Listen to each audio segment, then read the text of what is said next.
IPS अधिकारी और ADGP Y पूरण कुमार के आत्महत्या मामले ने अब राजनीतिक रंग ले लिया है। सोमवार को बसपा कार्यकर्ताओं ने भिवानी में प्रदर्शन किया तथा नारेबाजी करते हुए लघु सचिवालय पहुंचे तथा राष्ट्रपति के नाम मांग पत्र सौंपते हुए इस मामले में निष्पक्ष जांच कर आरोपियों के खिलाफ सख्त कार्रवाई किए जाने व मृतक के परिजनों के साथ न्याय किए जाने की मांग की।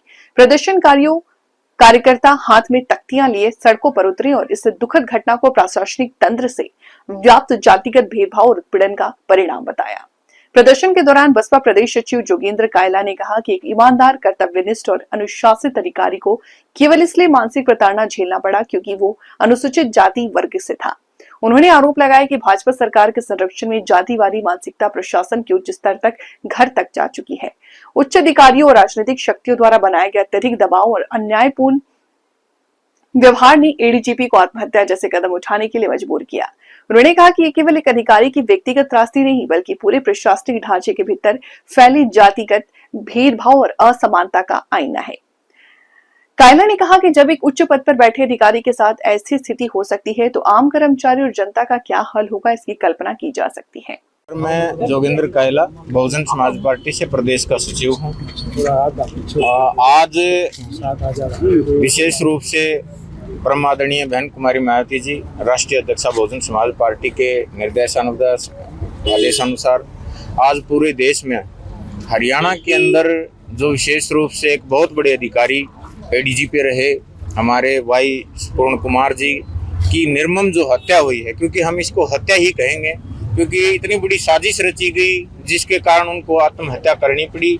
और उन्होंने अपने डाइंग लेटर में जो अंतिम शब्द लिखे हैं उनमें साफ तौर पर हरियाणा के डीजीपी, हमारे जो एसपी हैं, आईपीएस लॉबी, आईएएस लॉबी, तमाम जो 13 नाम उन्होंने अपने लेटर के अंदर लिखे हैं। तो जब तक इनकी गिरफ्तारी नहीं हो जाती तब तक बहुजन समाज पार्टी रोड से लेकर के संसद तक इस परिवार के साथ खड़ी है और अपनी लड़ाई को लड़ने के लिए आज उसी कड़ी में भिवानी के अंदर जिला हेडक्वार्टर पर हमने उपायुक्त महोदय जी के नाम से हमने महामहिम राष्ट्रपति जी को एक ज्ञापन भेजने का काम किया है। तो इसमें किस तरह की मुख्य मांगे क्या रही हैं? इसमें मुख्य मांगे ये हैं कि जब तक ये जो आरोपी हैं, विशेष रूप से डीजीपी हरियाणा शत्रुजीत कपूर सिंह और रोहतक जो एसपी हैं बिरजानिया जी, जब तक इनको गिरफ्तार नहीं करके जेल की सलाखों के अंदर डाला जाएगा तब तक ये परिवार, क्योंकि देखो बड़ा दुर्भाग्यपूर्ण मैं आपको ये कहूँगा कि आज देश इस बात को लेकर के पूरे हरियाणा सदमे में है कि एक एडीजीपी लेवल का अधिकारी, जो इतने बड़े लेवल के अधिकारी हैं, उनके साथ जब ऐसा हो सकता है तो एक आम आदमी या छोटे कर्मचारी की तो इस देश के अंदर कोई सुरक्षा है ही नहीं, क्योंकि उनको जब सुसाइड करने पर मजबूर इस जातिवादी सरकार ने कर दिया। और सरकार देखिए लिपापोती करने का काम कर रही है, जबकि सरकार को चाहिए कि इतना बड़ा जो हादसा हुआ है उसके तहत तुरंत प्रभाव से लोगों का विश्वास जीतने के लिए, क्योंकि लोगों में बड़ा आक्रोश है। आज पूरा हरियाणा प्रदेश कोई पार्टी संगठन ऐसा कोई बचा ही नहीं है जो धरने पे ना हो, ऐसा कोई वर्ग ही ना हो, चाहे किसान है, व्यापारी है, मजदूर है, सब कुछ धरने पे है। लेकिन इस घटना ने जो वाई पूर्ण जी की जो निर्मम हत्या हुई है पूरे प्रदेश को झकझोर करके रख दिया है।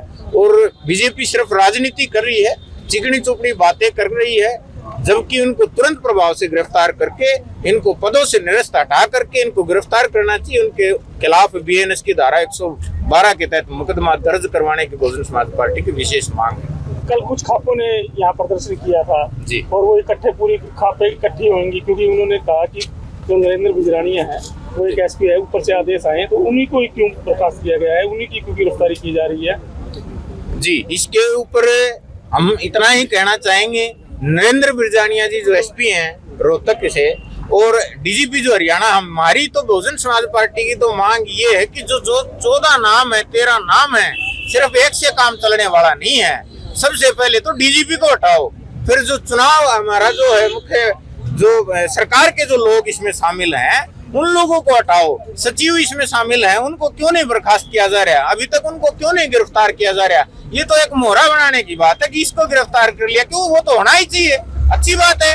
एक गिरफ्तारी हुई है, एक हटाया है पद से, सिर्फ पद से हटाने से काम नहीं चलेगा। ये तो सिर्फ राजनीति कर रहे हैं कुछ लोग, पक्ष हटाने से मात्र काम नहीं चलेगा। क्या रहने वाली है बहुजन समाजवादी पार्टी? बहुजन समाज पार्टी इस बात को लेकर के माननीय बहन कुमारी मायावती राष्ट्रीय अध्यक्ष बहुजन समाज पार्टी इस बात को लेकर के पूरी तरह आक्रोशित है और उन्होंने पूरे हरियाणा व पूरे देश के लोगों को एक सीधा सीधा मैसेज देने का ये काम किया है कि जब तक हरियाणा प्रदेश के अंदर जो ये अप्रिय घटना घटी है और वाई पूर्ण जी को पूर्णतः परिवार को उसको इंसाफ नहीं मिल जाता, इन दोषियों को गिरफ्तार करके जेल की सलाखों के अंदर नहीं पहुंचा दिया जाएगा, बहुजन समाज पार्टी प्रदेश व्यापी और देश व्यापी आंदोलन करने का भी काम करेगी।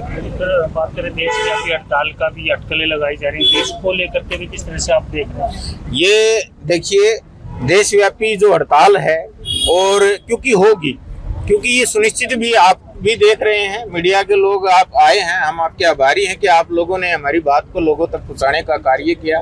लेकिन आप ये देखिए देश हड़ताल क्यों करता है, किसी को हड़ताल पे रोड पे बैठने की जरूरत क्यों पड़ती है? जब किसी व्यक्ति के हकूक मारे जाते हैं, जब प्रदेश में लॉ एंड ऑर्डर बिगड़ता है तो निश्चित तौर पर हड़तालें होती हैं, जेल भरो आंदोलन होते हैं। और मैं आपको ये भी बता रहा हूँ, अगर आए चंद दिनों के अंदर इस प्रदेश का जो ये बहुत बड़ा कांड हुआ है, अगर इसमें निष्पक्ष जांच नहीं हुई तो इस प्रदेश के अंदर जेल भरो आंदोलन भी शुरू होंगे, सिर्फ हड़तालों से काम नहीं चलेगा। राम सिंह प्रभारी भिवानी हल्का प्रभारी। दोस्तों, ये दुनिया का एक ऐसा देश है, ये पूरी दुनिया का एक ऐसा देश है कि जिसमें जन्म लेते ही ये सिद्ध हो जाता है, ये फिक्स हो जाता है, ये तय हो जाता है कि इस आदमी के साथ कैसा व्यवहार किया जाएगा। उसको प्रतिष्ठा दी जाएगी, उसको सत्ता दी जाएगी, उसके प्रतिष्ठा दी जाएगी। ये उसी टाइम पर जब वो जन्म लेता है ये उसका फिक्स हो जाता है। इसके साथ दूसरी तरफ इस आदमी के साथ कितना अन्याय किया जाएगा, कितनी असमानता बरती जाएगी, कितना इसके साथ जो है इसकी गरिमा को गिराया जाएगा, कितना इसके साथ जो है गालियां गलौज की जाएंगी, कितना इसको प्रताड़ित किया जाएगा, ये जन्म के साथ ही सिद्ध हो जाता है। आज का प्रदर्शन जो किया गया है किस तरह से देख रहे हैं? आज के प्रदर्शन को ये हमारा रोष है, क्योंकि ये पूरा का पूरा जो एपिसोड है वो जाति आतंकवाद का ये जो है कॉन्सेप्ट पे है, जाति का आतंकवाद। एक आदमी को जो आईपीएस है, आईएएस है बनने के लिए करोड़ों बच्चों के, करोड़ों लोगों का जो सपना होता है, उसने कितनी कोशिश की होगी एक आईपीएस बनने की, आईएएस बनने की, और उसके सपनों को जो है किस तरह से जब वो आईपीएस बना है तो उसके साथ कितना अन्याय हुआ है। उसके साथ सामाजिक जो है उसका उसकी जो बहिष्कार हुआ है, सामाजिक बहिष्कार का मतलब ये है कि उसको मंदिर में प्रवेश करने से भी रोका गया है। आज के युग में ये उसका आर्थिक दमन हुआ है, वो कई सालों का एरियर उसको नहीं दिया जा रहा था, ये आर्थिक दमन हुआ है, मानसिक प्रताड़ना हुई है, उसको गाली गलौज किया गया है। इस आतंकवाद को, जातीय आतंकवाद के जो आतंकी हैं उन लोगों को गिरफ्तार किया जाए, उनको भ्रष्ट किया जाए। ये सरकार कहती है कि हम टेररिज्म पर, हम आतंकवाद पर जीरो टॉलरेंट बरतते हैं, तो ये इतने बड़े बड़े आतंकी आज तक इनको जो है हमारी मांग ये है कि हम महामुहिम से हम ये मांग करने चाहते हैं कि इस सिस्टम में हमारे इस वर्ग का कोई भी वो नहीं है, उसका वजन नहीं है। तो इस सिस्टम को इसको रोका जाए, इस आतंकवाद को, उन आतंकवादियों को जो है सजा दी जाए, और इस आतंकवाद की कभी तो कोई तो एक्सपायरी डेट आए। ये तो आतंकवाद अगर ये बना रहा जाति का आतंकवाद तो चलता रहेगा, बड़े बड़े जो है अधिकारी ऐसे ही सुसाइड करते रहेंगे। तो हमारी महामुहिम से मांग है कि इस आतंकवाद को रोका जाए, इन अधिकारियों की कड़ी से कड़ी सजा दी जाए, अदरवाइज ये बहुत बड़ा इशू बनेगा और ये सड़क से लेकर संसद तक एक बहुत बड़ी लोगों की आवाज बनेगी, और इसको हम ऐसे ही छोड़ देंगे नहीं जब तक अन्यायियों को अन्याय जो है सजा नहीं हो जाती।